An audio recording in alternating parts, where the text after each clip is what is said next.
In this video, I'm going to show you how to log out of Netflix on your Roku device.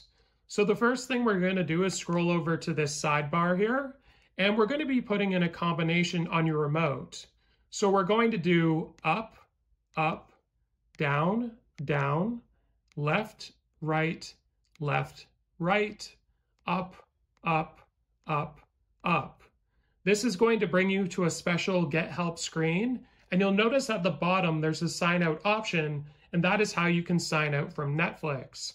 Now, another way to do this, maybe your D-pad or whatever is broken, is to go back to this sidebar here, and then you'll notice at the bottom, there's a Get Help option. So we're going to scroll down to notifications, and then we're going to go over and select Get Help. Now here you'll notice as well, there's the sign out option. It's a little bit different of a screen, but these are two ways to sign out of Netflix on your Roku device.